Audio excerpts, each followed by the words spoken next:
Доброго дня, шановні колеги. Дуже вибачаємося за Hello, dear затримку colleagues. через певні технічні We are so моменти. Ми sorry for могли being late, початися раніше. but because of Зараз some ми technical будемо reasons, we could чекати not років get 15 connected зі and we could слухачів до not участі, і тому launch буде our meeting. розпочинати наш вебінар. Now, we are ready to Після того, start як ви our webinar. з'явитеся, ви можете At the moment, написати, з as you are яких закладів, з joining, яких міст you ви can use this дивитеся chance цей to inform вебінар, us і вже what буквально за хвилинку ми universities, будемо what sites, починати or what наш cities you лекцію. are attending our webinar, and in 1 minute, we're going to be ready to start. Professor, can you hear me well? Just to double check.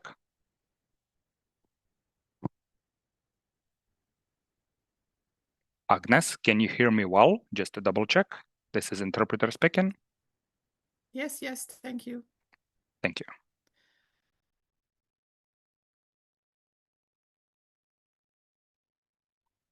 Власне, ми будемо починати, колеги. Я бачу, що кількість So, colleagues, I учасників suggest зареєструвалася. Ми we починаємо start. наш We see сьогоднішній a stable вебінар. number of Вебінар є participants. продовженням So, циклу we лекцій, have який вже another ми webinar, which is a проводимо з continuation of a 23-го series of року. lectures Цей that were цикл launched back in лекцій 2023. організований This в is a межах series of вебінарів lectures Європейський простір з organized впровадження інфекційного within контролю та the адміністрування антимікробних European препаратів, experience for перспективи для AMR України.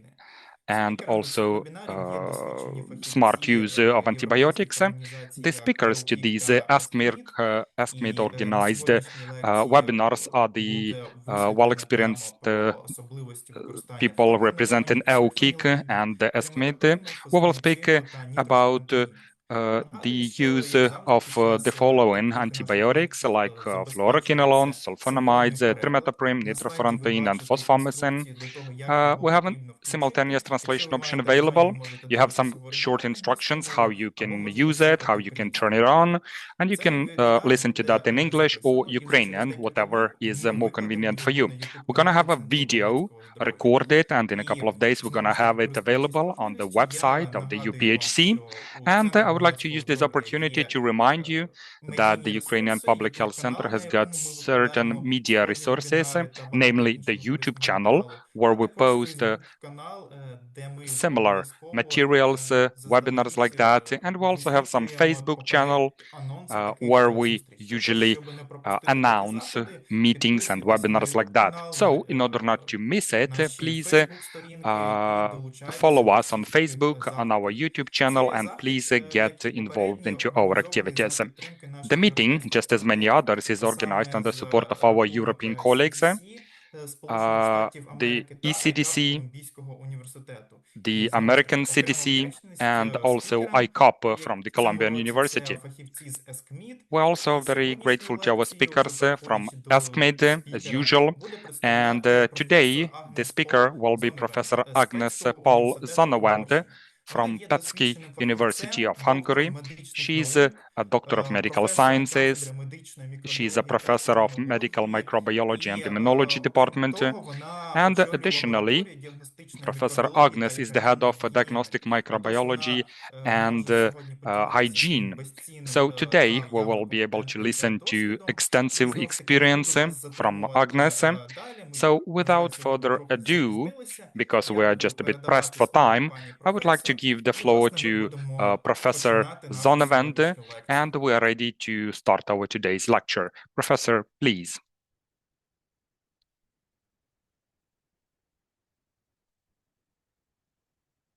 Microphone, please. I was muted. Sorry. So thank you very much for your patience. It took me like half an hour to solve a technical issue, but we are all set now. So may I have the next slide, please? Yeah, I have nothing to declare regarding to this talk, and then we can proceed to the next one. And as you see, fluoroquinolones are fairly simple chemical structures which we started using in human medicine since 1962, and this was first the nalidixic acid, but this is not in use anymore. And with modification of the nalidixic acid, we got the fluoroquinolones. The right now available fluoroquinolones are ofloxacin and ciprofloxacin, at least in Europe, in the second generations.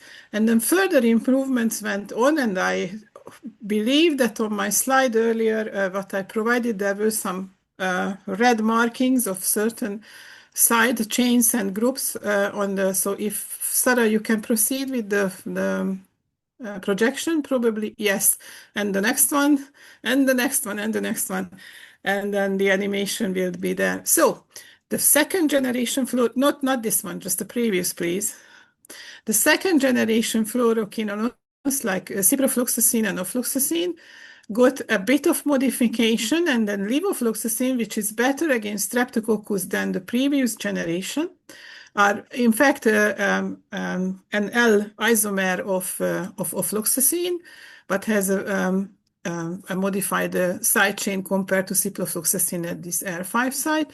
And then there was a newer change, which made the fourth generation fluoroquinolones, which made the activity broader against anaerobic organisms as well, and this is moxifloxacin. And the latest addition to the group, at least what is the European Medicine Agency is approved, is dalafloxacin. And dalafloxacin has a rather big side chain which overcomes some resistance issues, and also dalafloxacin has a property which means that it is have an increased effect if the pH in the site is acidic, which means that in an inflamed tissue, dalafloxacin may work better. But it's still about to find its place in use. So may I have the next slide, please, regarding the activity of quinolones, how they work.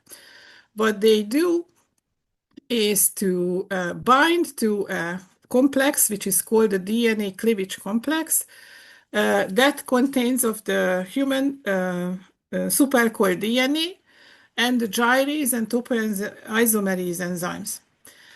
And this, if normally works, relaxes the DNA helix and allows the polymerase to synthesize new chains of DNA. Now, if on the next slide, if the fluoroquinolones are present, they bind to this DNA cleavage complex and they stop the synthesis of new DNA. If it stops without any further modification, then the bacterium will die because of the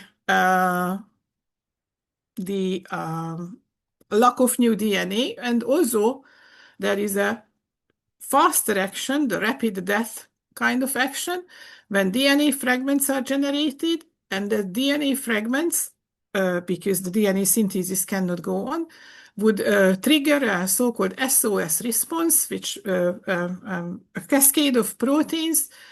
Bacteria try to repair DNA and in the meantime generate reactive oxygen radicals, and this would cause harm to the bacterium itself. So this altogether leads a very prominent bactericidal effect of any quinolone if we administer them. Next slide, please.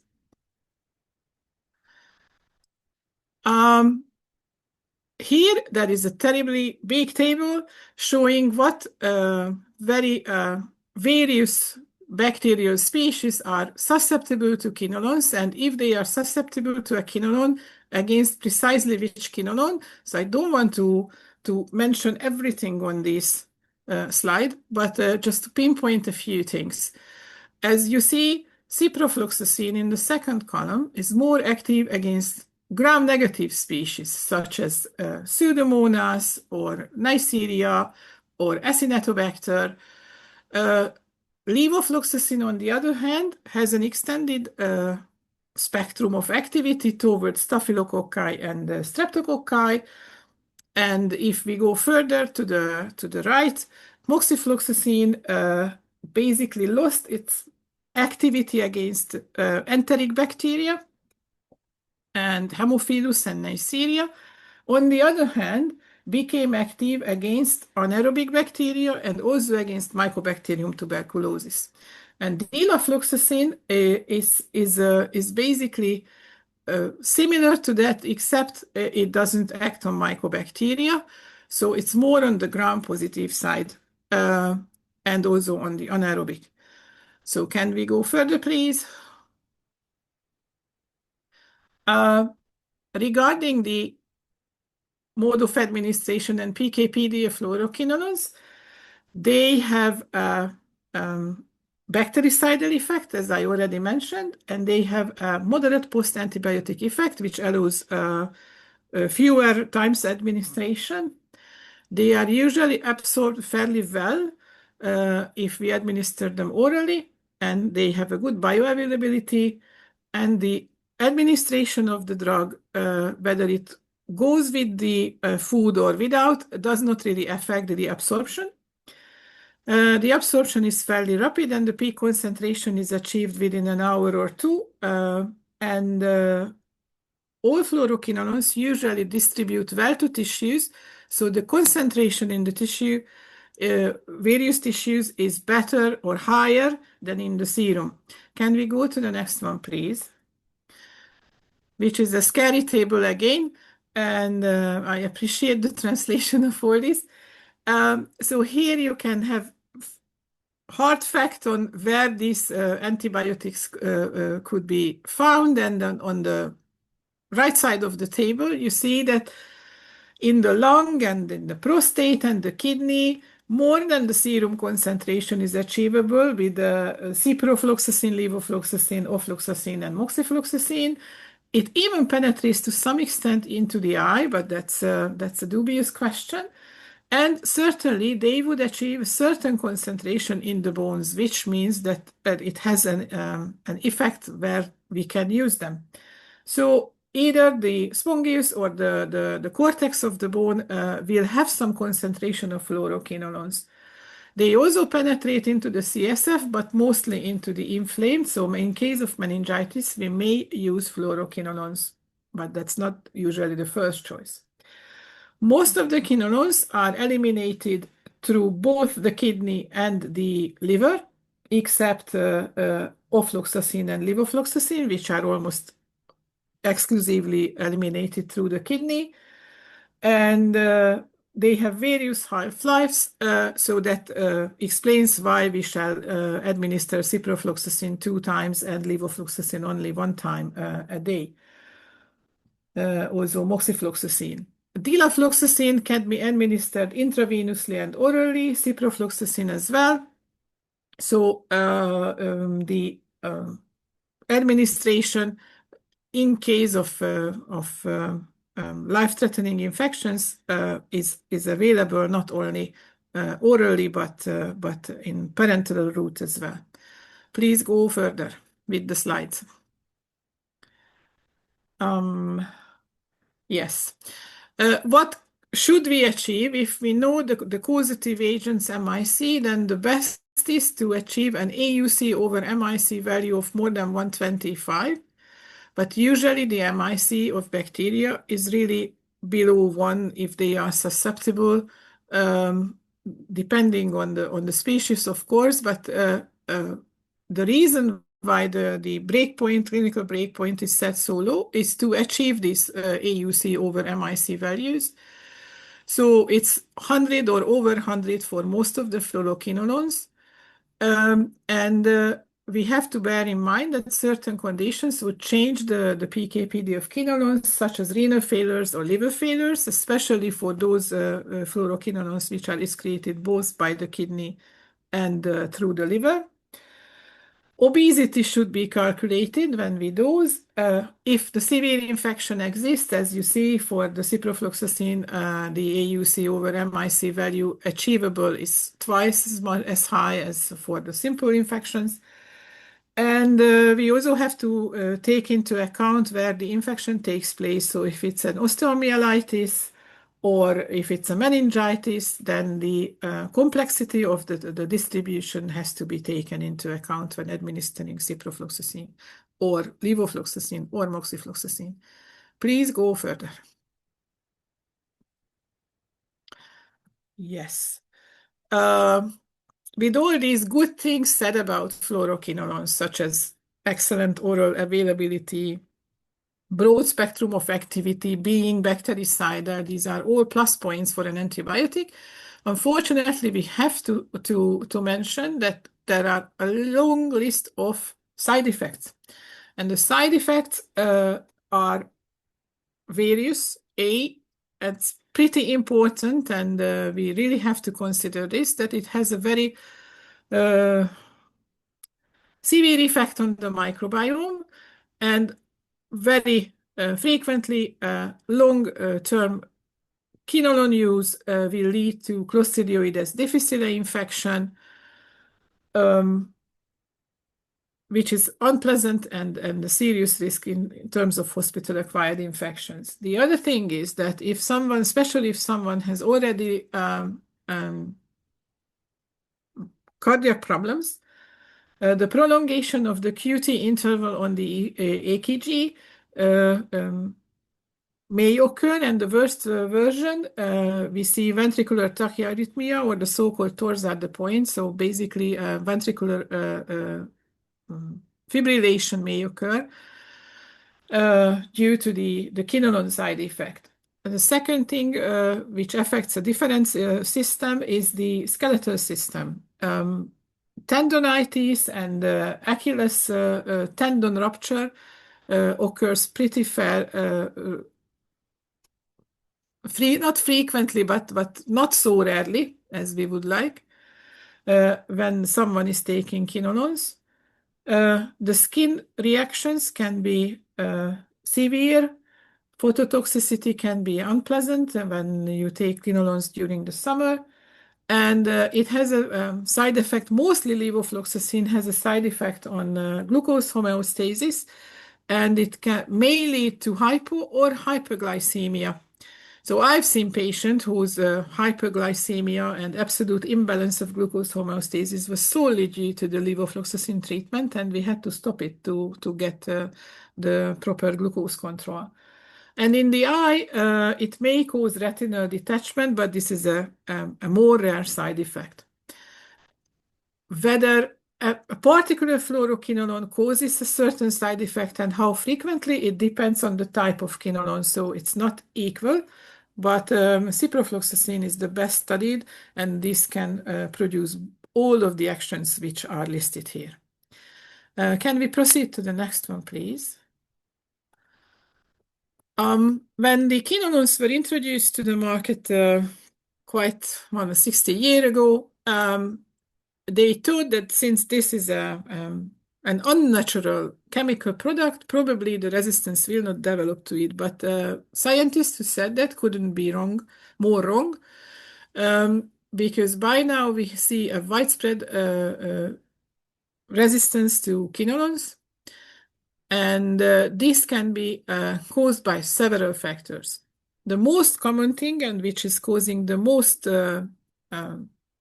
problem in terms of resistance, is that the target genes are mutated, either the gyrase or the topoisomerase, and especially the gyrase A and the PAR E gene of the topoisomerase 4. And usually the more mutation is accumulating, the higher the MIC becomes, so the more difficult will be to overcome the resistance. But those resistance mechanisms which only elevate a bit of quinolone MIC may also cause trouble. When you see that the first number showed the first type of resistance mechanism, the second number is a variety of efflux pumps, which can be either upregulated already present efflux pumps in bacteria, or plasmid acquired genes coding for efflux pumps.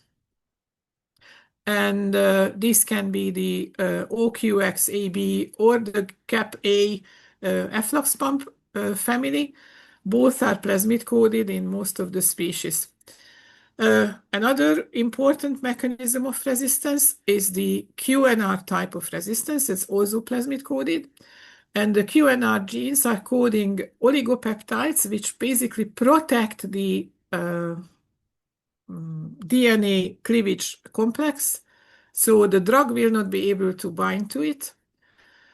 And that's also a very widespread, oftentimes the multi-drug resistant pathogen and multi-drug resistant plasmid carry a QNR gene as well.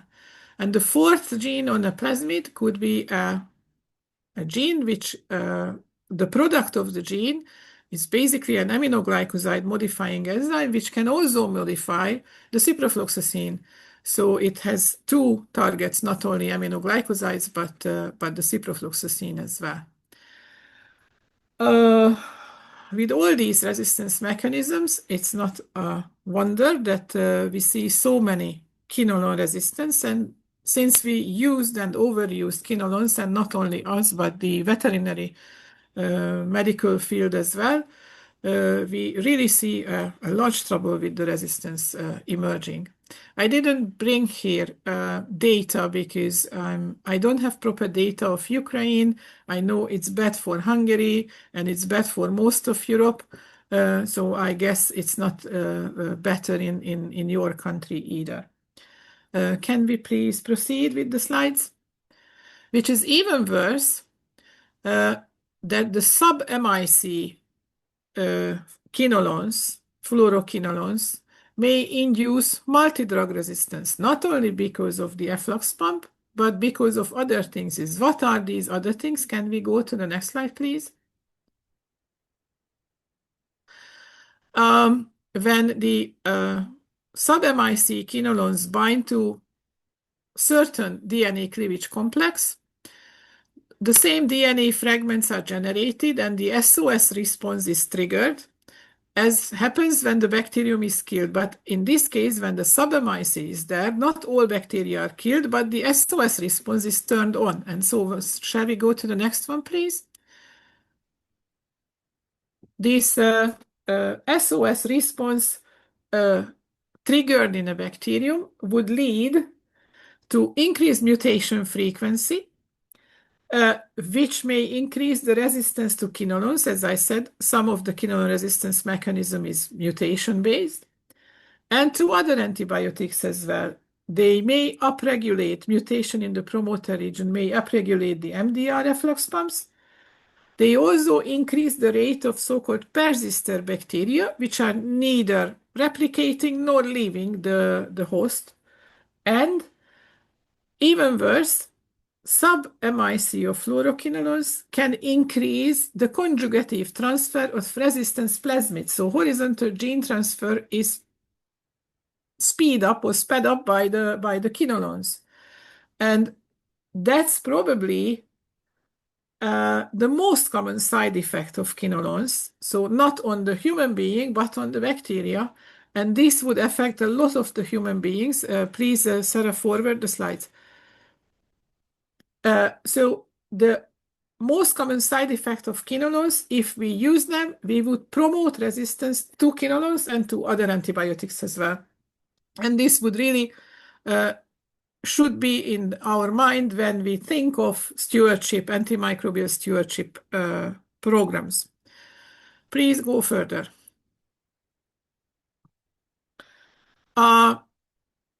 Which means that if we check the current guidelines now, there are very few indication where the fluoroquinolones are drug of first choice.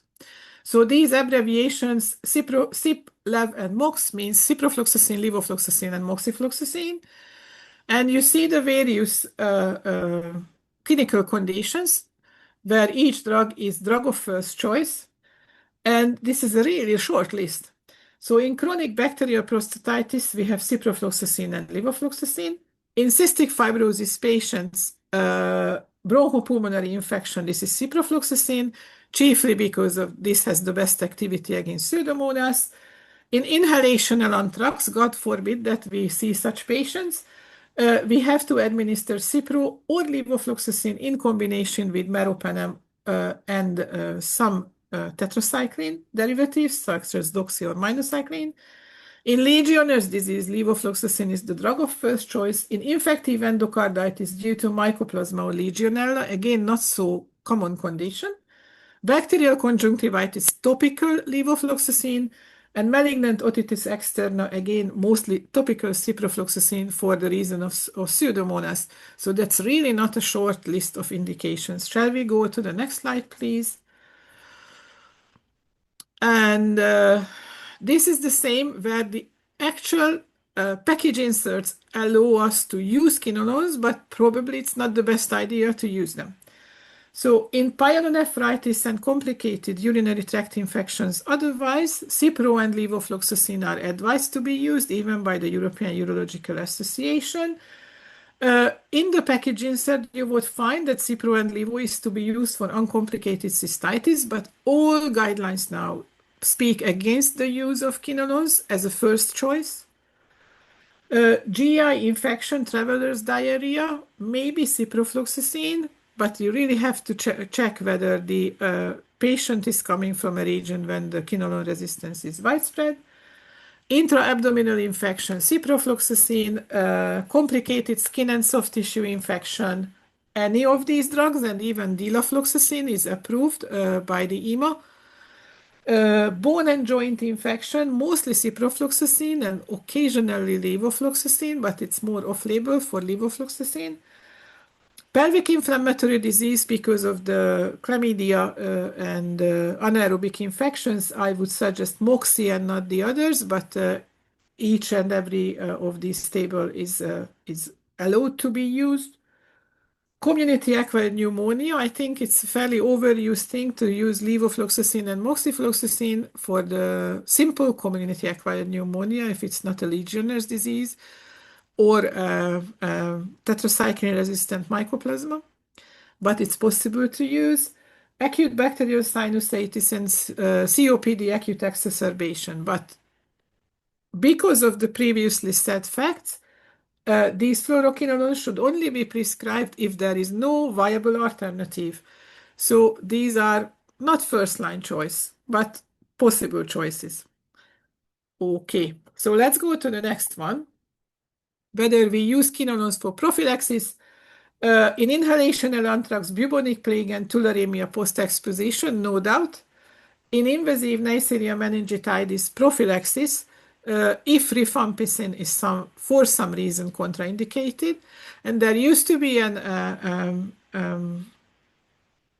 saying that preoperative prophylaxis before transrectal prostate biopsy, but the European urologists are advising against it for the reason of A, high level of quinolone resistance, B, that you should not do transrectal prostate biopsy, but rather transperineal, and there is no need for pre-op prophylaxis then, or maximum the regular first-generation cephalosporins prophylaxis. Next one, please. Quinolones in the tuberculosis treatment. So TB treatment, the WHO suggests to use moxifloxacin, isoniazid, and rifampicin for adults and children older than 12 years of age if they have a drug-susceptible pulmonary TB. And in rifampicin-resistant or multidrug-resistant tuberculosis, levofloxacin or moxifloxacin. And that's in the WHO guideline for the treatment, so we cannot argue with that. They are excellent drugs, especially moxifloxacin. Shall we proceed to the next one, please? Another special use of quinolones is to eradicate Helicobacter as a so-called levofloxacin triple therapy. And the levofloxacin triple therapy should be administered if the previous options failed. So I don't think that I have so much time to discuss all these, but this is in the guideline for the American gastroenterologist. So levofloxacin can be used against Helicobacter pylori. Next one, please. And comes the big question, whether we should use in pediatric population the quinolones, because earlier we said that the quinolones are not to be used for children, and the saying goes that for special conditions you may, but it has to be done by pediatrics or special persons experienced in cystic fibrosis treatment. The experience what we have is mostly with Cipro and levofloxacin, so not the delafloxacin, ofloxacin, and so on, and neither even the moxifloxacin. So you can give it to cystic fibrosis children, osteoarticular infections, in sickle cell disease, and febrile neutropenia, prophylactic or treatment-wise, if other options are not there, and then you have to give it for low-risk patients for oral treatment with coamoxiclav. And moxifloxacin may be used, next one please, for non-tuberculous mycobacterial infection and multidrug-resistant tuberculosis, as was said on the previous WHO recommendations. Let's proceed to sulfonamides. So sulfonamide is a drug which was basically an antibiotic started almost 100 years ago, discovered by this person, Dr. Domak, who found the prodrug, the Prontozil, which is converted to p-aminosulfobenzoeshav, and that's the active molecule. Let's go to the next one. And that's an analog of the para-aminobenzoic acid, which is needed for the synthesis of folic acid. And in the folic acid synthesis, the first step is this dihydropteroid synthase taking up hydroxymethyl hydropterin diphosphate and para-aminobenzoic acid. Now, if the sulfonamides binds to the dihydropteroid synthase, then the next step will not occur, and this would cause a bacteriostatic effect on a number of bacterial species as well as on other things, which I will show you later. Shall we proceed, please? What we use now in human medicine, because there are other sulfonamides in veterinary medicine, but for us doctors, the sulfamethoxazole is the most broadly used one, and then a few others in combination with pyrimethamine for not for antibacterial, but for antiprotozoal effect. So sulfadiazine is used in combination with pyrimethamine against toxoplasma, sulfadoxine with pyrimethamine for malaria treatment, and sulfametizole is a rarely available drug in very few European countries, such as Denmark. It's available, but it's not available for us in Hungary, and I don't know whether it's available for you. So I would focus my next slides on the sulfamethoxazole and what is combined with, and the next one, please, is the trimethoprim. So trimethoprim is a molecule blocking the next step in the folate synthesis, and that binds to the dihydrofolate reductase. And if we combine the two drugs, sulfamethoxazole with trimethoprim, then the effect of these two drugs together is not bacteriostatic only, but bactericidal. So most of the time we call this drug Cotrimoxazole, or there are abbreviations for that. Sometimes people use the drug name by the company Bactrim. So this 125, so 1 unit trimethoprim, 5 units of sulfamethoxazole is the broadly used sulfonamide molecule in human medicine. Let's go to the next one, please. And this is not only a bactericidal antibiotic, but also an immunomodulator. It increases the bactericidal activity of neutrophils, increases the macrophage phagocytosis and intracellular killing, and somewhat decreases the lymphocyte proliferation. So that's another positive effect of sulfonamide and trimethoprim combination, apart that it is bactericidal. So this is the second bactericidal antibiotic group we are talking today. Let's go further. That's a very scary slide, but don't be afraid. It's just to show how broad the activity of sulfonamide and trimethoprim on various gram-negative bacteria, gram-positive bacteria, even certain mycobacteria in vitro. Even if we don't use it, it's active against Mycobacterium tuberculosis, but we usually don't use the sulfamethoxazole trimethoprim for TB treatment.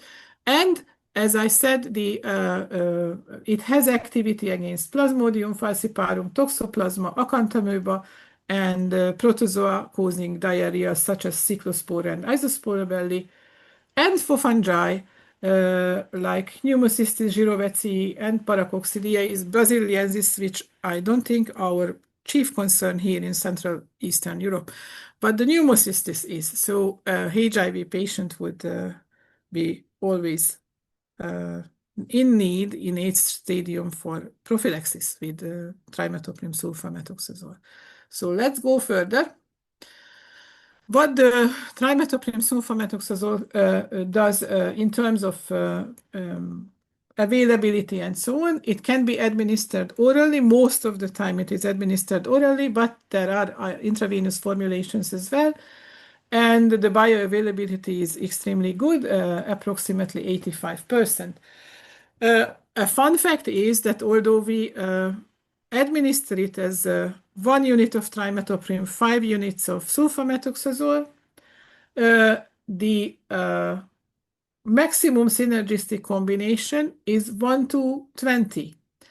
And this is not a contradiction because the drug combination required to reach a peak serum concentration of 1 to 20, both orally and intravenously, is precisely the 1 to 5 ratio which we give to the patients because the trimethoprim goes into the tissues, so the wider volume of distribution eliminates the trimethoprim from the serum, and the end is 1 to 20 ratio what remains in the serum. Both compounds bound to the plasma proteins to similar extent, so similar ratio. Next one, please. And both are cleared from the body via kidneys. And sulfamethoxazole is acetylated, the trimethoprim is unchanged. Half-life is the same, so it's an excellent combination, almost the same for both drugs. And renal dose adjustment is not needed if the patient has a creatinine clearance of 30 or higher. If the creatinine clearance falls below 30, then we have to do renal dose adjustment. And if it goes below 15 milliliter per minute, then it's contraindicated to use trimethoprim sulfamethoxazole. And both drugs appear in bile at concentration similar to that of serum. So occasionally we can use this feature as well. Next one, please. Again, the good things will not go without bad ones, but the adverse effects in normal population, non-HIV population, is not so frequent. Mostly gastrointestinal and skin reactions, but skin reaction can be severe skin reactions such as Stevens-Johnson syndrome. But problem is that in HIV patients where we have to administer higher dose of trimethoprim sulfamethoxazole, the severe adverse reactions may occur, and then we have to think what to do with our patients having pneumocystis or toxoplasma infection and AIDS. For the sake of time, I would jump the long list of side effects, and let's go to the next one, which is about resistance mechanisms. So sulfonamide resistance may occur due to resistance in the gene which codes for the dihydropteroid synthase or efflux pumps, or the most common is that the bacterium acquires genes which code for alternative dihydropteroid synthase, and this is on plasmid. And on the same plasmid, they may acquire the so-called dihydrofolate reductase alternative genes as well, like the DFR A or B, and then the whole combination is out of question.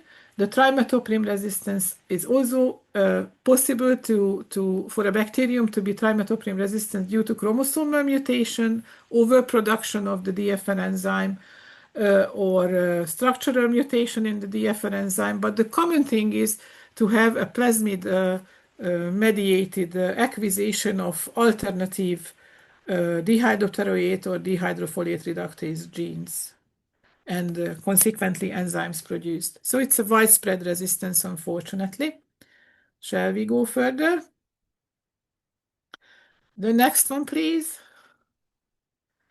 So FDA approves the use of Cotrimoxazole in acute infective exacerbation of COPD, chronic bronchitis, otitis media in pediatrics, urinary tract infection, and cystitis in case the resistance rate on average in a place or a geographical location is less than 20% in a certain bacterial population. And with Cotrimoxazole resistance being fairly high most of the places, let's say in Hungary, this is not the drug of first choice without susceptibility results. But when it's susceptible, it's an excellent drug to treat urinary tract infections. It can be used to treat shigellosis, and the chief use in, especially in AIDS patients, the pneumocystis jirovecii and toxoplasma infections. It can be used both prophylactically and for the treatment, but I'm sure you know that you have to be very careful which dose you choose, because for the treatment it's a lot higher dose than the prophylactic dose. Other indications, not exactly off-label, but not on the FDA list, is nocardiosis, Tropherimmera Whipple infection, Whipple disease, skin and soft tissue infection. If it's a community-acquired MRSA, in a large number of cases, it's susceptible to trimethoprim sulfamethoxazole, and the drug is excellent in the tissue, penetrates to the tissue, so you can use sulfamethoxazole trimethoprim for the treatment. And melioidosis, which is not a frequent disease, thank God, so that's just on the sideline. Let's go further, please. We have to be careful when administering sulfamethoxazole trimethoprim for the drug interactions listed here. The chief is the oral anticoagulants warfarin, because the drugs are binding to protein and dislocating the warfarin, so the warfarin equilibrium present in a patient may be disbalanced if he is taking the sulfamethoxazole trimethoprim, and the warfarin effect, and consequently the INR will be higher and the patient may bleed. And other hypoglycemic, oral hypoglycemic, also sulfonylurea derivatives can be troubled, and the glucose homeostasis may suffer. And then contraindications, direct contraindications, if we know that the patient is allergic to it, and pregnancy. In the first trimester, because of the folic acid, lack of folic acid in the fetus, and in the last trimester, because of the risk of jaundice. And for the same reason, we don't give it to babies below the age of 2 months. Then also in patients who have liver parenchymal damage, hematological disorders, especially glucose 6-phosphate dehydrogenase deficiency.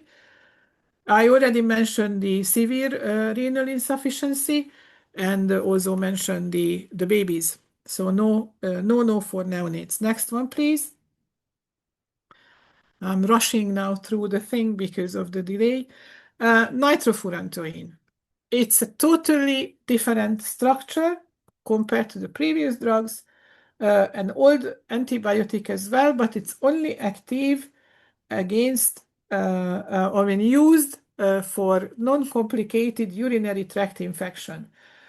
It concentrates in the lower urinary tract and maintains a low serum concentration and doesn't affect the bowel flora, which is a good thing compared, let's say, to ciprofloxacin. It is administered always orally, and the uptake is enriched or enhanced when it's taken with food. That's a good thing. And it's a bactericidal, just like the previous drugs, against most commonly encountered urinary pathogens such as E. coli, Enterococcus, Klebsiella, and so on. Although, funny enough, if you test the susceptibility to nitrofurantoin, it is only Enterococcus faecalis and Escherichia coli what the EUCAST allows us to report as susceptible to nitrofurantoin. But that's the literature data that it has activity against a number of other urinary pathogens as well. How it acts? It binds, so it's taken up by the bacterium, and bacterial proteins convert it to reactive intermediates, and these reactive intermediates would bind to bacterial ribosomes and inhibit bacterial enzymes, which are involved in the DNA, RNA, and cell wall protein synthesis, and other metabolic enzymes. Shall we go to the next one, please? So there are several targets, and that's a good thing. The problem is that the resistance may occur, although it is rare as of now, but it's increasing. And if these bacterial enzymes are mutated, then the nitrofurantoin loses its activity because it's not converted to these intermediates, which are required to act on the various bacterial processes. Also, efflux pumps may affect the efficacy of nitrofurantoin. So until recently, the resistance rate to nitrofurantoin was really rare. It's in E. coli, especially, where we can actually declare susceptibility and resistance. But everyone in the community dealing with antimicrobial resistance is now saying that we have to be careful because the nitrofurantoin resistance rate is started increasing. But in Hungary, in my laboratory, for example, it's less than 5% among E. coli. So it's still an excellent drug of first choice for the treatment of uncomplicated urinary tract infection in women. Where it is contraindicated if the patient has an impaired renal function. So this is what I wanted to say about nitrofurantoin. And the last one is going to be fosfomycin. So shall we proceed, please? Fosfomycin is basically acting on the peptidoglycan synthesis at the very first step of peptidoglycan synthesis because it's a phosphoenol pyruvate analog. And basically, the N-acetylglucosamine, N-acetylmuraminic acid, the basic blocks of peptidoglycan, requires both. And the N-acetylmuraminic acid is produced by this long-named enzyme UDP, N-acetylglucosamine enolpyruvyl transferase. And that's an analog blocking the enzyme. So the peptidoglycan synthesis is stopped in the susceptible bacterium. It is active against most enteric bacteria, against Enterococcus faecalis, Staph aureus, and Pseudomonas. And usually it is administered orally and for a single indication like non-complicated urinary tract infection. Single dose 3-gram fosfomycin in the evening, and then the patient is cured of cystitis. This is what they say. However, shall we go further, please?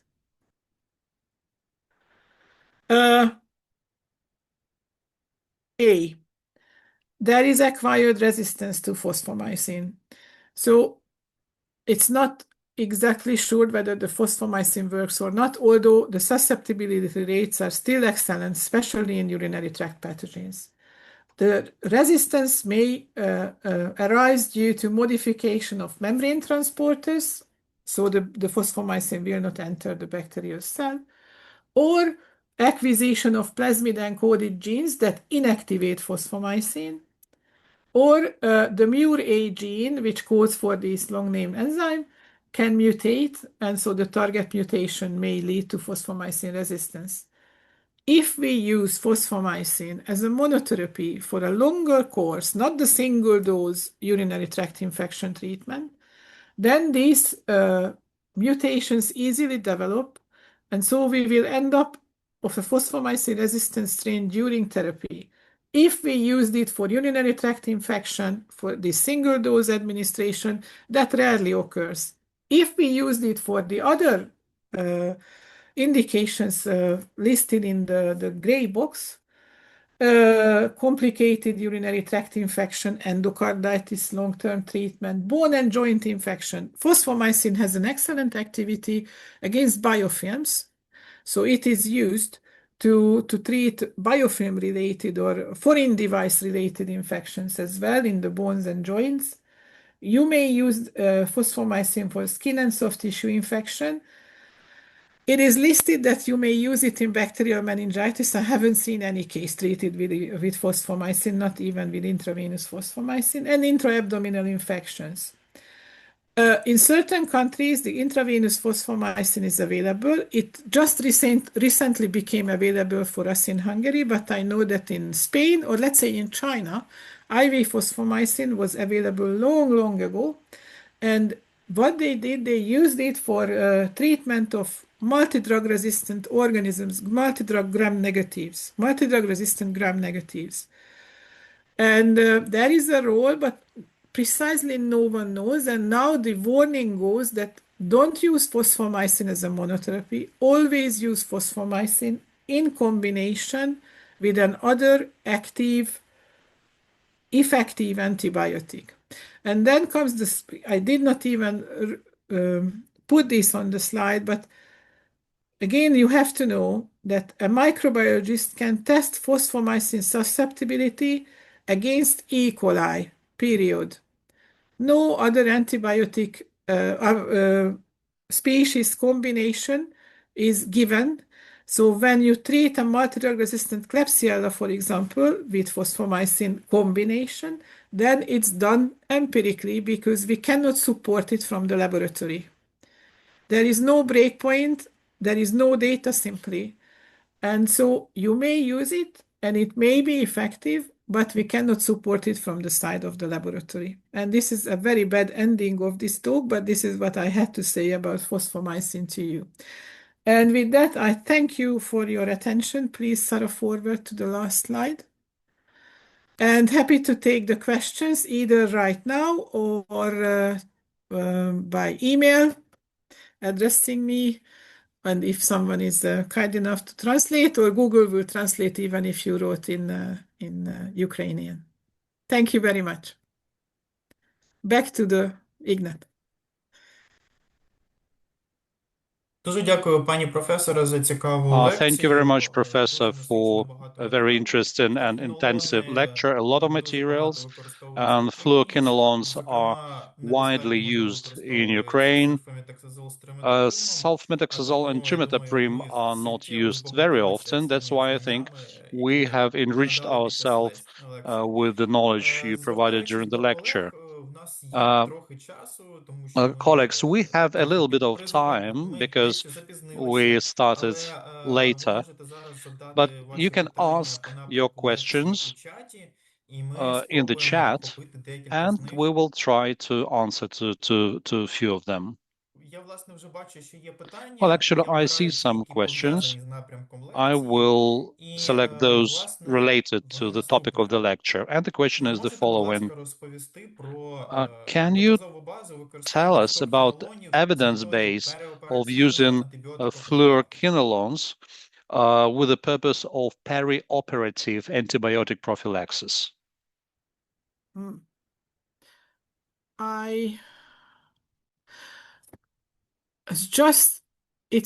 I'm sorry, it was like 1.5 years or 2 years ago when I revised the perioperative prophylaxis protocol of our university. And I vaguely recall a single thing saying something about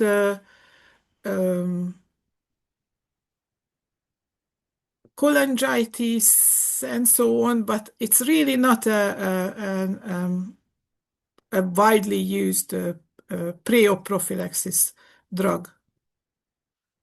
I promise I will check, but otherwise I don't recall anything where the quinolones are for prophylaxis. And as I showed you, the prophylactic use of quinolones for transrectal prostate biopsy is strictly discouraged by the European Urological Society or Association of Urologists, that's the correct name. And we have fairly high number of resistance strains which can colonize your patients. And then when inserting the needle, then basically you give fluoroquinolone as a prophylaxis, and then the fluoroquinolone resistant strains will be there, and these would cause sepsis sometimes. I used to have a colleague in a foreign country, not in Hungary, who was given quinolone prophylaxis for transrectal biopsy and almost dies of sepsis of ESBL producer fluoroquinolone resistant E. coli. So I don't think that pre-op prophylaxis by quinolones is something which we have to consider.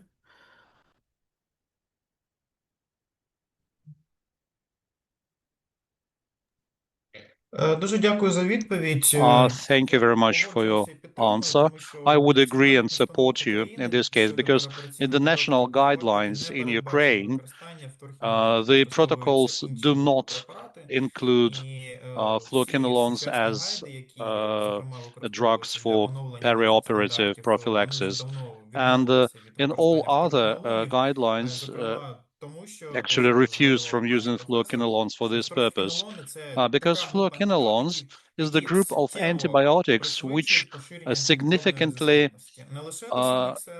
speed up antimicrobial resistance, not only to them, but to other groups of antimicrobials. So I think that there are no more questions to Professor. I would like to conclude and to mention some organizational issues. The recording of this webinar will be uploaded in the near future at the UPHC YouTube channel. You can rewatch this lecture in the near future. Next month, we will continue our webinars. They will be mostly dedicated to microbiology and bacteriology.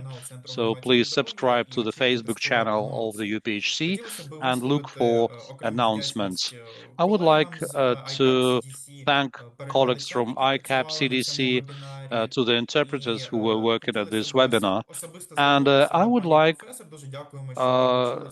to thank Professor Ágnes for sharing your knowledge, for answering the question, and also colleagues in the chat. Actually, they write their words of gratitude to you, and they're really, really satisfied with this webinar. So basically, this is probably all. Thank you very much, Professor. Thank you, dear colleagues. Everybody, have a nice day and peaceful sky. Thank you very much, and I wish you all the best and strength and well, high spirit. Hopefully, you will win this awful thing. And I'm so sorry for being late with this. Was purely technical issues, and I have no idea what caused it. But finally, I managed at least from one computer to join. Thank you.